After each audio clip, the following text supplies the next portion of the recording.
Evening, brothers. How are you guys doing? Everybody, Evening, brother. there you go.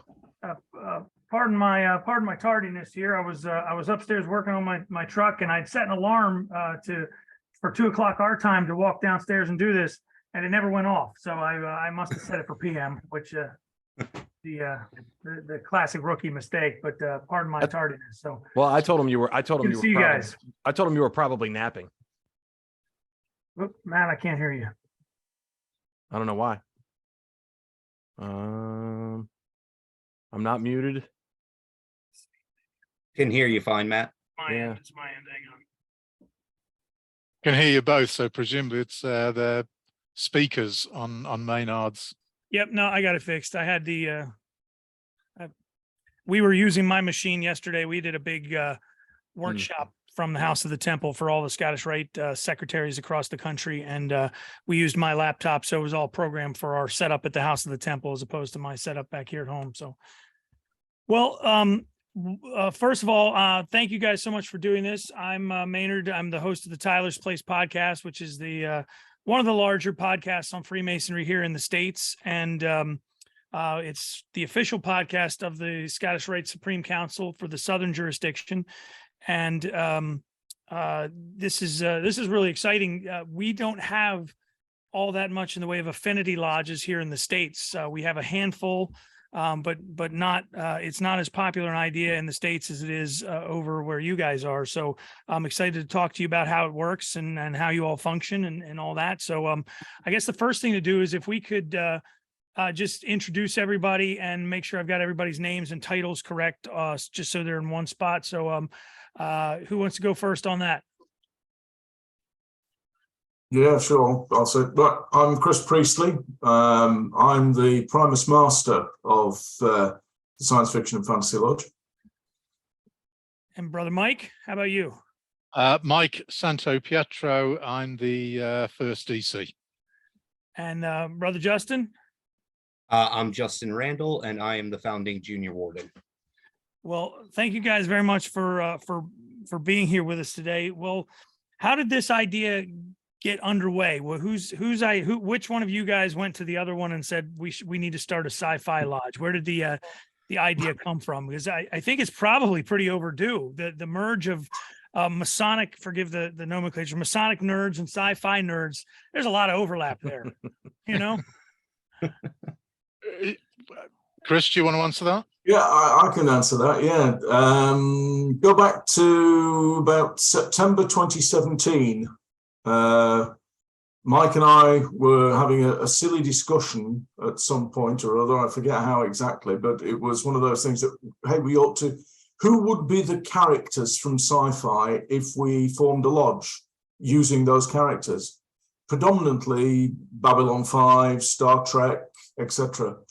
And it was just a silly conversation. The following morning, my son and I, over breakfast, worked out who we'd actually have as characters in the lodge, as officers. Sent it across to Mike as a joke. He got it and that was that. At the provincial level meeting that took place a few weeks after, our provincial Grand Master suggested that if anybody was considering doing a themed or specialist lodge, he would support it. Mike and I met up a few days after that at a meeting that we walked into and both looked at each other and said, are you thinking what I'm thinking? That's how the idea started. Now, when you came up with this dream list of which character would sit in which position in the lodge, did you agree on that, or did you have different ideas? You each came up with your own list.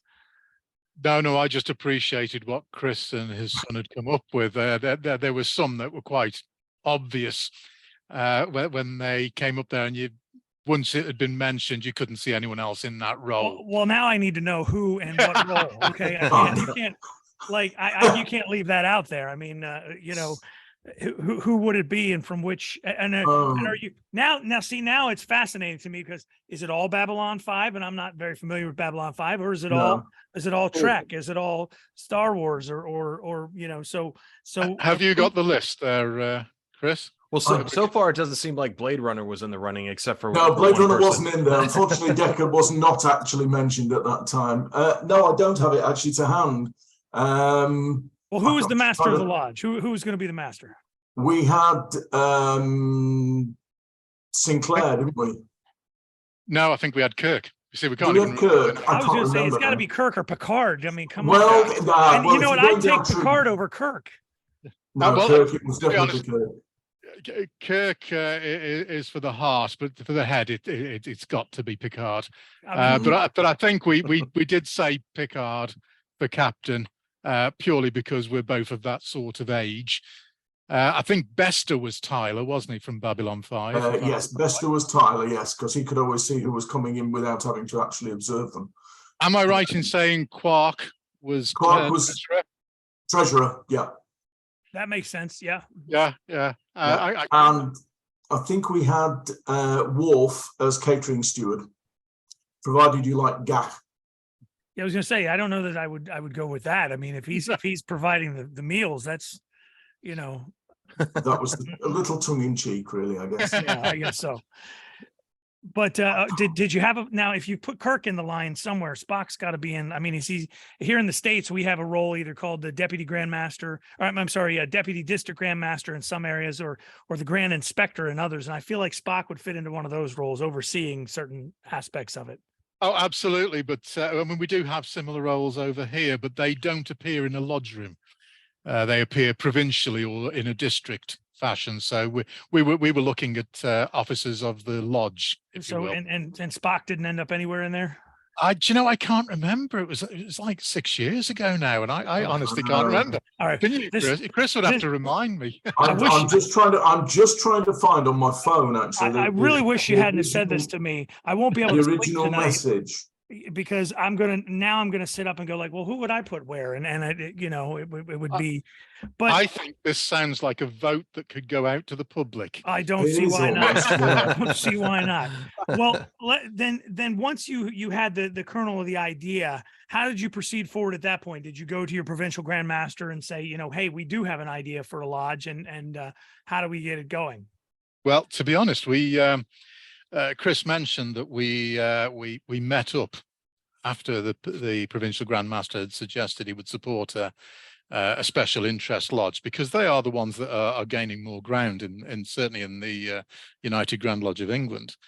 So when we met up at the next meeting at the festive board, which was in fact, excuse me, an installation meeting, and so we had provincial officers there as well, and we were both provincial officers at the time.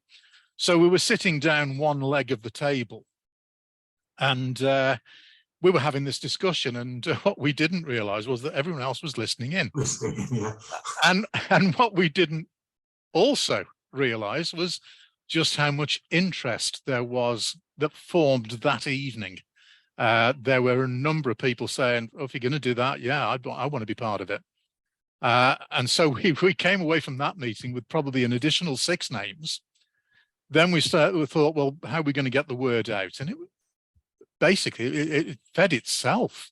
We did a couple of posts about an idea of getting together to see if there was enough interest, because we felt we needed at least 20 names to start a lodge. So we spent probably the next year or so trying to get names, plan what we were going to do, how we were going to not only form the lodge, but who were going to be the first officers, what would be our reason for existing, how were we going to do stuff, were we going to do our own ritual or whatever. And so there was a lot of administration. And during that time, some people for other commitments fell by the wayside, but others joined us. And so by the time we actually created this lodge, and we did so with, I think it was 32 or 33 founders in the end.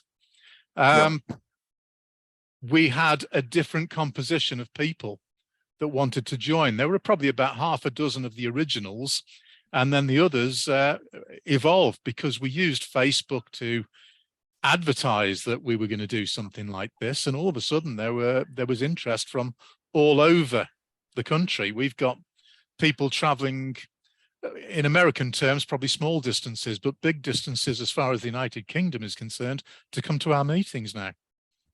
So if I'm doing the math correctly here, it takes you about a year and a half to get things off the ground. You started this in 2017. At the point you're finally getting the wheels on the bus, so to speak, you're probably talking about coming close to 2020, and that had to have caused you guys some problems. Yep, Yeah. we were on standstill for 18 months.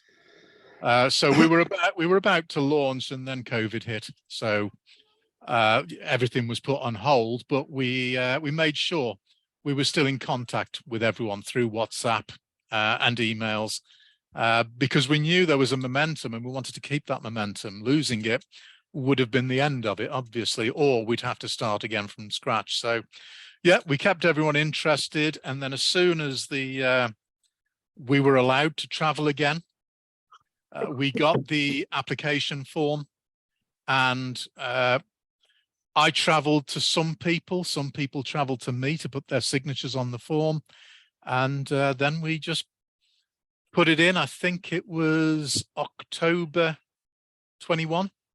The form went into United Grand Lodge of England. Yeah. And when they agreed it, which was sometime in the November, we got Christmas out the way. We spoke to the Provincial Grand Master about when would be a good time for his availability for us to consecrate the lodge. And we chose the July date, which was July of last year, when we had our consecration and effectively first meeting. So in terms of meetings and things that you do, affinity lodges, or now do you term them here in the States? We would call them affinity lodges. You call them special interest lodges, or is, Correct. Yeah. I mean, same idea, different nomenclature. Yep. So generally here in the States, affinity lodges are not for the making of Masons. Do you guys make new Masons? You mentioned doing ritual. Do you initiate candidates? We can. Sorry, Chris, you go for it. No, yeah, I was going to say, yeah, we can, but we haven't done as of yet. We've had our two first meetings being obviously the consecration, and then following that, the next meeting we had was our banner dedication. We have a wonderful banner made for us by some very, very talented ladies and seamstresses in Wales who put this amazing banner together for us. So our first sort of full meeting, we did a second degree ceremony for another lodge to help them out. Nice. So that is kind of a neat thing that you can make Masons, but you said you've had two meetings, and that was since July of of last year. So how often is the lodge slated to meet? We meet four times a year. Okay. So it's normally, it would be in March, June, September, and December. So the July meeting would have been our June meeting, but the dates didn't fit in for the Provincial Grand Master. So June was our consecration, September, the banner dedication, December, we were scheduled to initiate someone. Unfortunately, this particular person who was interested is still, shall we say, cautious about COVID. And so that initiation didn't happen because he didn't come out to us. However, at short notice, one of our other lodges said, would you do the passing for one of our members? So we did that. And in our next meeting in March, we're doing a double passing. So we got two people to pass. But we are still confident of doing initiations, but we're still a young lodge, and we haven't really done any marketing yet. Well, go ahead, Justin.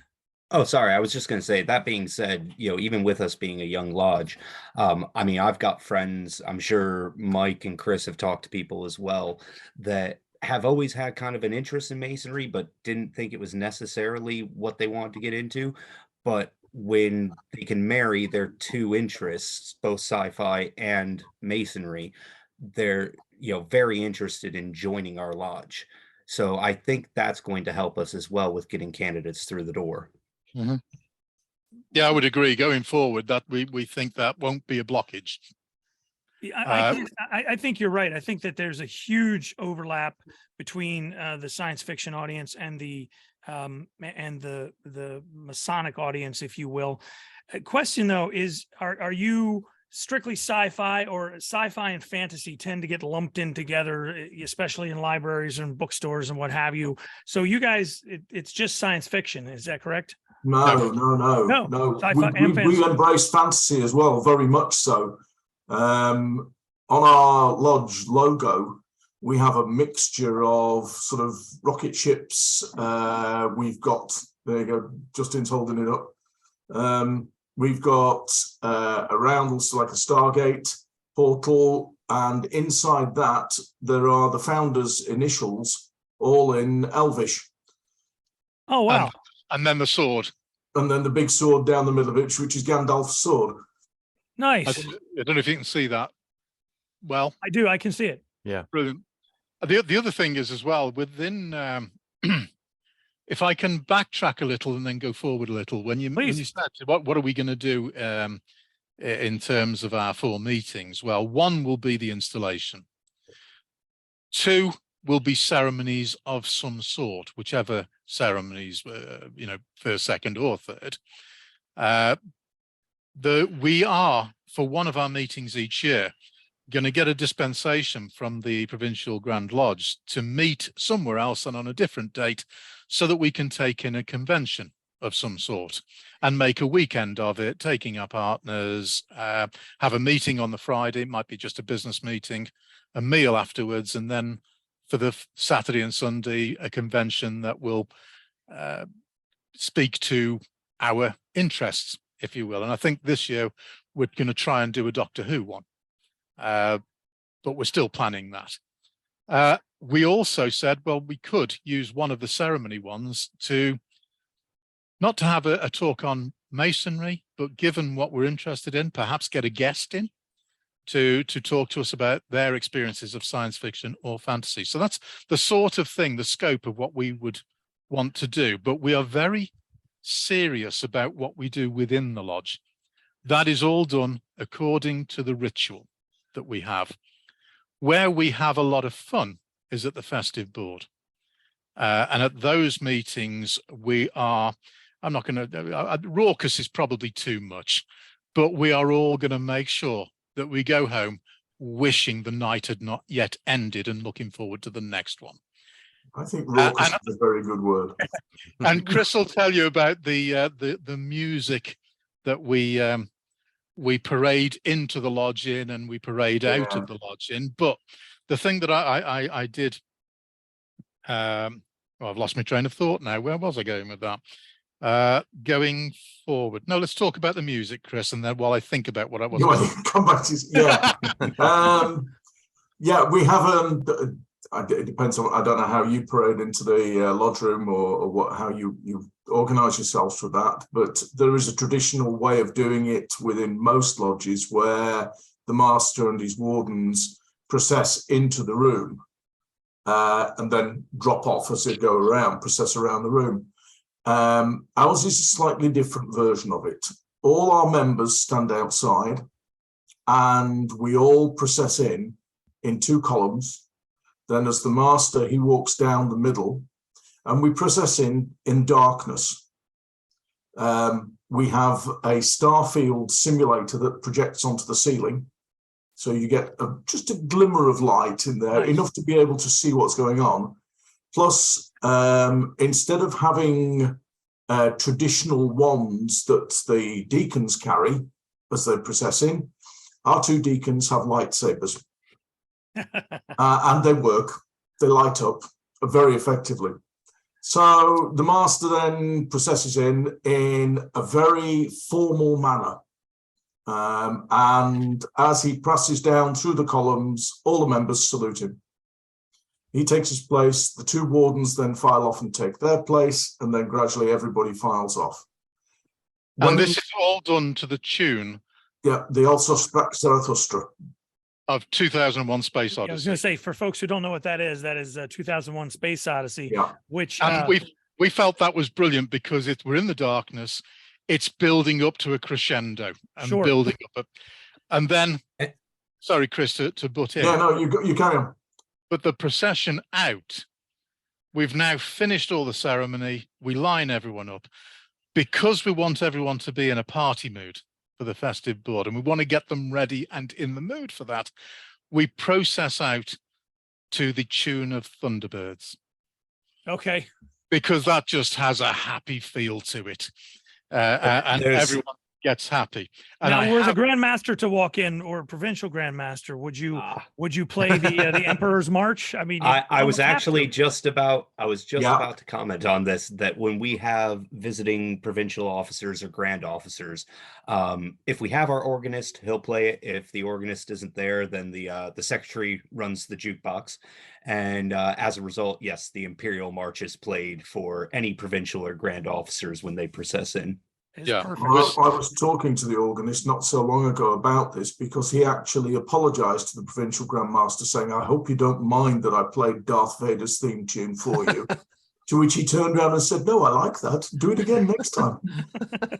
But the other thing that I've said that we're honest to the ritual, and we are serious about it. That doesn't mean we don't have nods to the genres that we talk about. And you said, are we purely sci-fi rather than sci-fi and fantasy? No, we're not.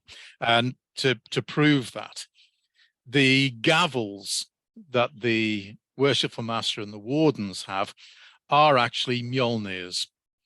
So they've got Thor's hammers as gavels. The Past Master has the King's Hand pin on his collar. So there's a bit of fantasy in that. The DC and the assistant DC have Gandalf's wands. Okay. So the assistant is Gandalf the Grey and the DC is Gandalf the White. So again, a nod to fantasy rather than science fiction. Chris has already mentioned the lightsabers that the deacons have, and they will light them when prayers are mentioned or obligations are taken. We have the Tyler doesn't have a sword, he has a Klingon bat'leth. And we have a TARDIS ballot box. That's nice. That's a nice touch there. I wouldn't have thought of that one. The other ones, somebody would have thought of those, but the TARDIS ballot box is one I wouldn't have thought of. So yeah, the immediate Past Master pin, you guys might actually be aware of, because it's an American company I bought it from, which is the Traveling Ambassador. He does a load of Masonic pins. He's a brother in the States, and he did a Hand of the King pin from Game of Thrones. But instead of the normal hand, you can see like a double cuff collar with a cuff link, and then the Masonic ring on the hand. So let me ask you guys this, and you might each have different opinions on this. So we'll go left to right on my screen here. I've got Justin first, and Justin, why do you think that there is so much considerable overlap between those who are interested in Freemasonry and those who are interested in science fiction, fantasy, in terms of television, movies, literature, so on? What is it that attracts the same person to those two things? I think for a lot of people, well, at least for me anyways, usually any of us who are Masons, we tend to have a deep interest in Masonry and anything Masonic related. And because we have those views and those draws to anything Masonic, it's very similar to people who are immersed in the science fiction and fantasy hobbies. You tend to immerse yourself in Masonry. Science fiction and fantasy fans will tend to immerse themselves within that. So they're used to that immersion. And I think that helps to appreciate both sides of it, and especially if they can work together and you can enjoy them both together. Mike, how about you? Same question. What is it that draws that same person to two separate things? Science fiction and fantasy and masonry. Yes. If you'd have asked me before 2017, I wouldn't even have known that more Masons were interested in science fiction than I thought. I've always considered myself a bit of a geek, but not particularly too much of one. However, in looking at it since I found that out, I think it's human nature to want to belong to something. And I think Masonry is that. You belong to something. Obviously, you believe in the good that we can do, but you also belong. And I think belong is the word. Science fiction has a similar type of thing as far as I'm concerned. You know, they belong to Facebook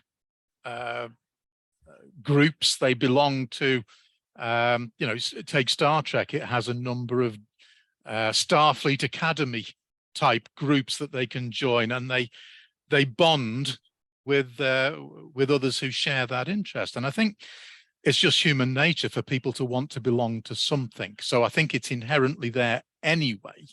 But science fiction and fantasy are, to my mind, escapism. And one of the things that we've always said here, and I think I can say it for a lot of the people I've come across in Freemasonry have said the same thing, that when they enter a Masonic hall and they shut the door, they have closed the outside world. They've escaped from it. And they've gone to what they consider to be a better place, where they can forget about everything that's going on in their lives and enjoy their time for a while. And I think that's possibly a similarity that both share. Brother Chris, how about you? Same idea. What is it that draws that same person? Yeah, I concur very much with what Mike has said. I mean, from my point of view, science fiction, if you like, was when I started, as far as an interest from my point of view, when I was probably in my very early teens, when I was reading books of, you know, Doc E. Smith and the Lensman series, and I'm going back a long way now. Yes. Yeah, a long time ago. But yeah, again, as you say, it's an escapism. I joined Masonry when I was 27 years old, via my father, joined my father's lodge.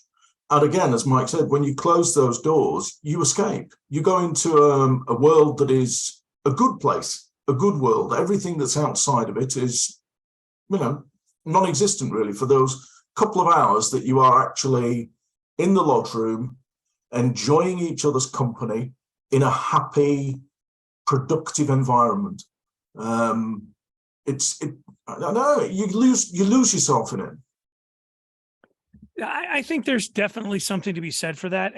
And when you are engrossed in a world of science fiction, whether it's the world of Star Wars and the Lucas world, or whether it's a Tolkien world, or you mentioned Doctor Who, certainly so many different fantasy novels, the Harry Potter novels, there's a language that goes along with it that is separate from regular language. And you know, the Force is strong with that one, or that person's such a muggle, or you know, as simple as one ring to rule them all. That individual language, it's no different than the fact that when we go into a Masonic lodge, our language has changed, and by virtue of that change in language, we now belong to a different subset of people. So we belong to this subset of people that speak this particular language, and whether that language is, you know, in all of our case, the English, or whether it's Spanish, or whether it's Elven, or whether it is Klingon, you know, you've got that separate language. And so it's sort of like you're sort of joining a team. And I think, like what you said, Mike, is a lot is you become part of a group, you become part of this team. And there's a secret element of it. There's not everyone speaks this language, not everyone's on this team. And I think that's what kind of connects those two things, is that attraction to being a part of something that not everyone else is a part of, or not most people are a part of. Some sort of exclusivity. Yeah, Yeah, and I think a lot of that goes, and I think all of those are different reasons. But because I'm a sci-fi fan myself, perhaps not to the degree that you guys are. But I certainly, when I heard Sci-Fi Lodge, I thought, well, that's cool. I want to, I'm a member of the Invisible Lodge, which is a lodge that is for people who are Masons and also magicians. It's not really a real functioning lodge. It's more of a club. But similar idea of bringing those common interests together, and it's definitely that attraction of secret knowledge. So, but having said that, we'll start with you this time, Chris. If what's your favorite? Babylon 5 was the first thing out of your mouth when we were speaking earlier. So, what's your if you have a favorite thing, which is it? Well, Blade Runner, obviously. Yeah, from a point of view of movies, yeah, I embrace pretty much all sci-fi. As I say, I've been a fan since my early teens. So it's a long time ago, isn't it? And I don't really have anything particular that I don't like. I'm not a massive fantasy fan. I've never watched the Harry Potter movies, to be honest. It doesn't really interest me. But I was watching the Day the Earth Stood Still, the original one from 60 something or other, only a few days ago, and it's still a great movie. It's still a great story, and I think that's the lovely thing about sci-fi is the stories. You can do the impossible. And here's a little bit of trivia especially for our folks listening here in the States. If you watch The Day the Earth Stood Still, there's a scene where a motorcycle cop is trying to start his motorcycle and it won't start. And in the background of that scene is our Masonic temple, the House of the Temple. So if you go back and watch that again, when you see that police officer and you see the building with the massive columns, that is the House of the Temple of the Scottish Rite of Freemasonry. There are 33 of those columns, and it's featured in that particular scene. So just a little side trivia for fellow nerds like myself. How about you, Mike? What's your favorite? Do you have a sci-fi favorite or a fantasy favorite? Yes. It's not even a question for me. Excuse me. I like lots, apart from Blade Runner. I like Babylon 5. But favorite sci-fi, undoubtedly Babylon 5. Favorite fantasy, undoubtedly Game of Thrones. I do like the Harry Potters immensely as well. And if I can throw in a bit of trivia, please. If you watch The League of Extraordinary Gentlemen, there are scenes within the library there where you can see the big doors with the square and compass on, because it was filmed in the United Grand Lodge of England building. Well, we'll have to grab that one. Somebody just pointed out that the 2009 Sherlock Holmes with Robert Downey Jr. also has glimpses of the Grand Lodge, and so we'll have to grab some of those and put them online. So, Justin, how about yourself? Oh, geez. Well, I'm very much a fan of all things science fiction and fantasy. I'm wearing my Chateau Picard t-shirt for this. But yeah, I'd have to say if I had to choose a favorite, it would be the Star Trek series, though I do equally enjoy and love Star Wars. I know that might cause fights, but you can't hold it. Stop. Hey. You can't just say the Star Trek series. When you say the Star Trek series, that could be any one of 9 different series. So I'm not some newbie you're talking to that doesn't know what he's I just don't want people to hate me. That's the problem. Okay. Let's put it this way. I started with TNG. That was what I got into as, preteen, teenager. That's the next generation for newbies. Yep. I grew up though really with Voyager, and Voyager is still to this day probably my number one, fighting very closely with Lower Decks. I absolutely love Lower Decks. And yeah, unfortunately, bottom of my Star Trek list is animated series at the very bottom, followed in a close second by the original series. Justin, you can't say that. Not whilst Enterprise. No. No. I was a teenager when Enterprise was around, and sorry. You can't. But that being said, fantasy, love fantasy as well. Lord of the Rings. My wife's actually a Tolkien scholar. Harry Potter, absolutely love those films. My favorite sci-fi film would probably be The Fifth Element. I'm hold on, my heart still hurts a little bit from the camp and the ridiculousness of it, and the over the top performance from Kirk from Shatner as Kirk in the original series. It's still that's the top for me. I mean, followed closely by the Next Generation, but the other ones I'm less a fan of. When it starts to get too far separated from the original space, I start to lose a little bit of interest. But and I have to tell you, although I do have a great love for the Harry Potter films, I couldn't watch more than about 2 episodes of Game of Thrones, and I was like, all right, I'm out. The minute the second dragon showed up, I was like, okay, this is too much for me. My wife loves all of that stuff, and every time we're watching something, you should try this no show. I always ask her, how many dragons are in this show? And well, just one. All right, I'm out. No dragons, or that's my barometer of watching a show or not. No dragons or not. So sci-fi, sure. Dragons, no thanks. But well, brothers, this sounds like you guys are going to have a lot of fun, and I'm certain it's going to be successful. I think this is just a wonderful, wonderful idea. If you could jump ahead a few years, let's say 4 or 5 years, and take a snapshot, if you will, where it's a sci-fi lodge. I mean, time travel is on the list, so. If you could jump into that time machine, whether it's the Wells time machine, whether it's the original series time, take your pick of time machines in the genre, and you see this lodge in 5 years, what do you hope to see? Well, let's start with you this time, Mike, since you're on my screen first. Okay. I would love to see us. We've got probably, as I say, we started the lodge with about 32, 33, and we've already had 2 handfuls of joining members, so we're approaching the 40-ish mark. What I would like to see in 5 years' time is a lodge of nearer the 50 to 60 mark, in fact the 60 mark, with people who have been initiated in it and are well on their career to the chair. I would love to see the first initiate when they get into the Worshipful Master's chair. But I also want to include within that, I would like a couple of the members to be actors or writers from the genres. When I said to you that at one point we were having WhatsApp meetings to make sure we didn't lose the connection. And I won't mention names because I'm not going to out them as Masons, as it were. But I did some cameo purchasing. So we got some actors from the genres to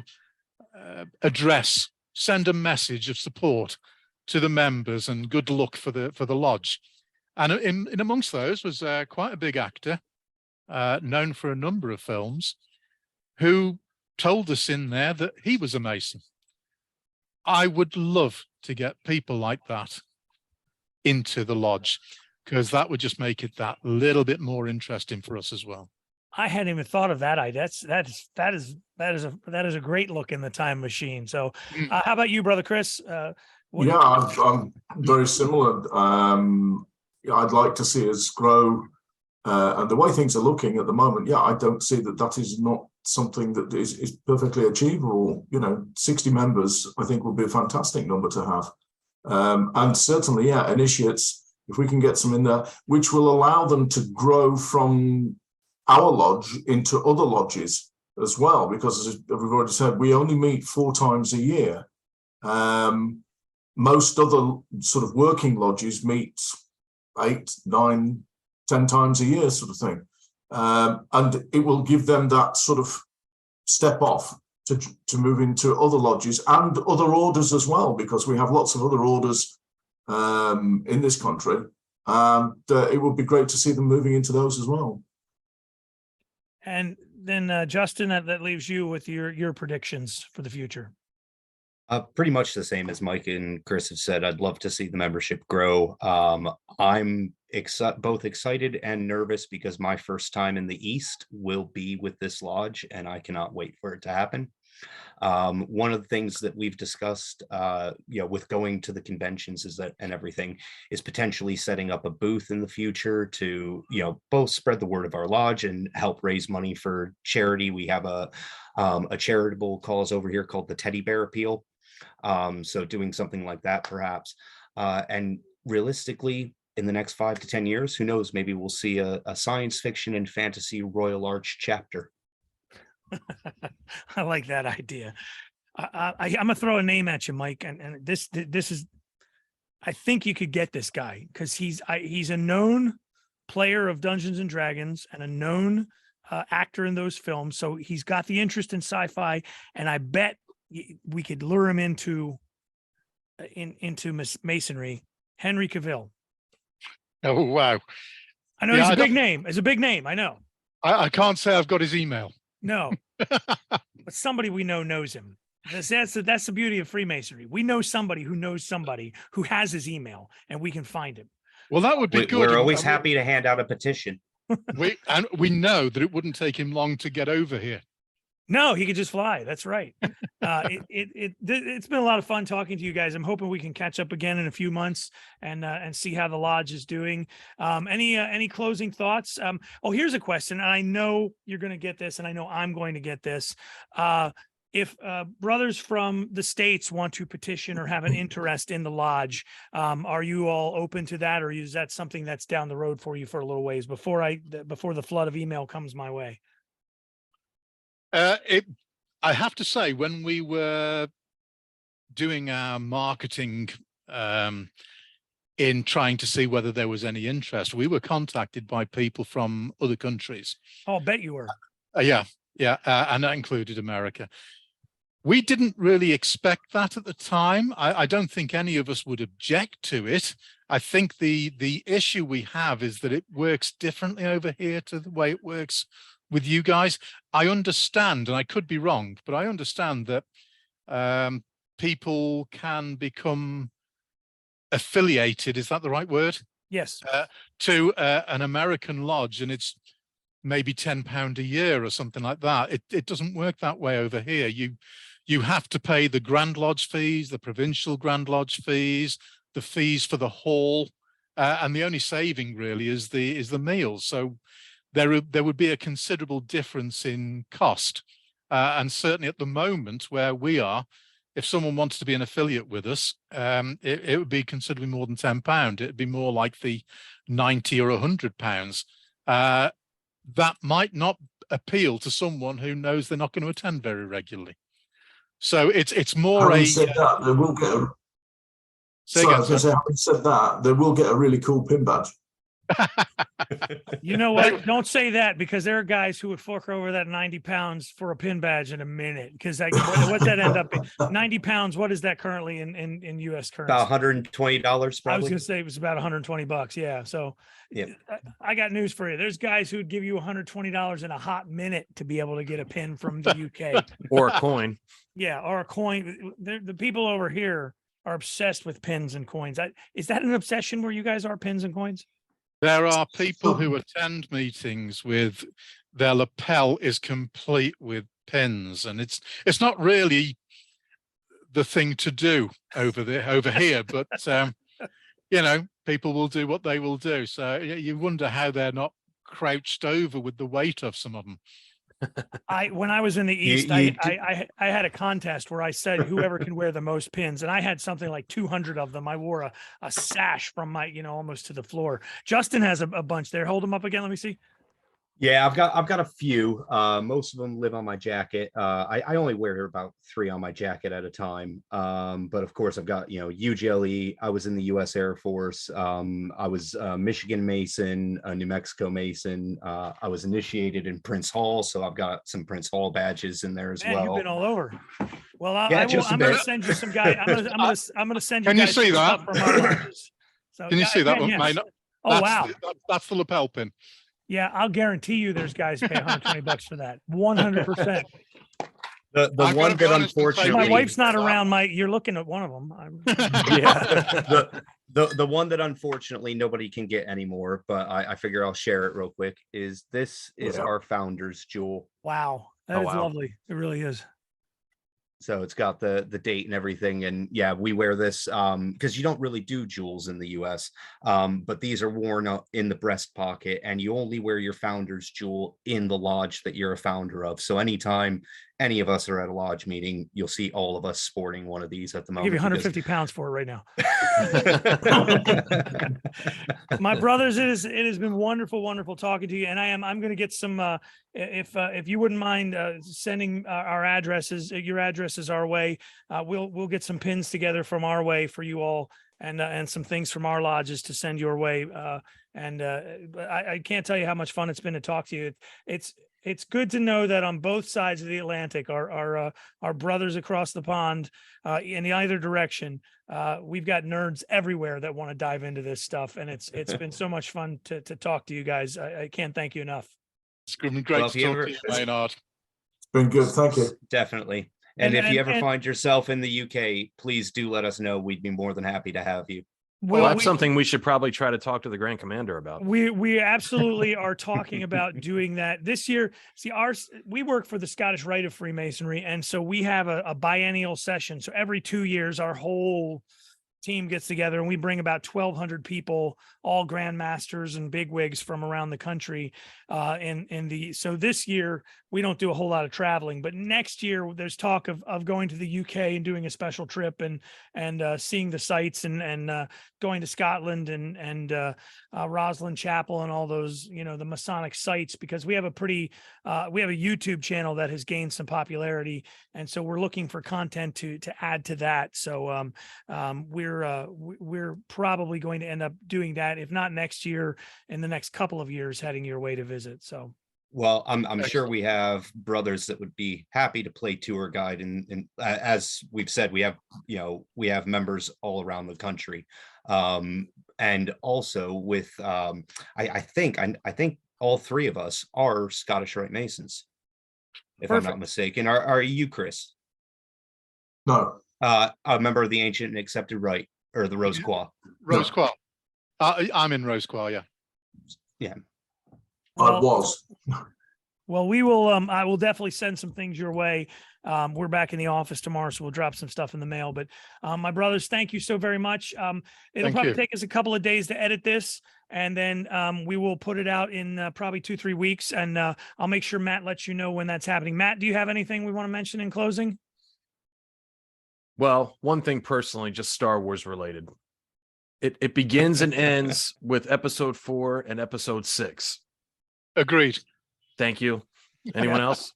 No, I have to. Wait a minute. Hold on a second. Now, here's the problem, fellas.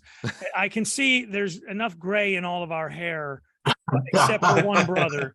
That when this one brother, who shall remain nameless, Justin, who he says things like he doesn't like the original series, and then when we say that Star Wars begins with A New Hope and ends with Revenge of the Jedi, or Return of the Jedi, which films are better than those three? Oh, I'm not saying they're better. I'm not saying they're better. All right, we were about to. I enjoy all night. Granted, okay, I am not a film critic in the slightest. I actually enjoyed watching Battlefield Earth. You stand alone on that one. Can I throw a spanner in the works? Also, Can I throw a spanner in the works and say that I love Star Wars? However, you'll probably need to edit this out, just so you don't get, a procession of people trying to attack you. I actually think that A New Hope could be a standalone film. Absolutely, it could. Yeah. The only things that came out of the next two were Yoda. Well, and the Ewok song. The Ewok, no, not the Ewoks. The Ewoks is where it started to make a left turn into. Well, yeah. You know, That's why I That said was the where- song and not the Ewoks we've got to themselves. say, I love the Ewoks, but because I have a fondness for the Ewoks from when I was younger. This is my point, is the reason that Justin likes those other films is because they came out when he was of an age to have the toys. And so how old are you, Justin? I'll be 35 this year. Yeah, see, that's the point. The rest of us are, Yeah. let's just leave it. We're older than 35. Yeah, But let's leave it I there. will say, yes, the prequels were a bit rubbish, but they hold a special place for me, and the only reason for that is my father has since passed. But when I was a teenager, I worked at a movie theater, and as a result, when the prequels came out, they actually allowed the staff to go a day early and bring one guest. So we had like basically a midnight showing the night before, just for the staff. So my dad and I always went to see him because he's the one that got me into Star Trek and Star Wars and Tolkien and everything else. Well, now you're tugging at my heartstrings, so I'll give you a pass on this. Because, ultimately that's what Masonry is about, and that's what science fiction is about. It's all of us coming together to share something that means something to us, which is a really great thing. And I think that's a fantastic place to leave the conversation. But guys, I can't thank you enough. This has been a lot of fun. This has been the most fun I've had doing an interview in a good long while. So we'll have to get together in the same room sometime, and we can battle it out over the original series versus Empire Strikes Back or something to that effect. So thank you guys very much. It is Thanks, the Matt. way. Cheers, Maynard. Thanks, Cheers. Thank you very Thank much. you, Maynard. Bye-bye. Thank Matt. Take care. Take care. Thanks. Take care, gents. Bye.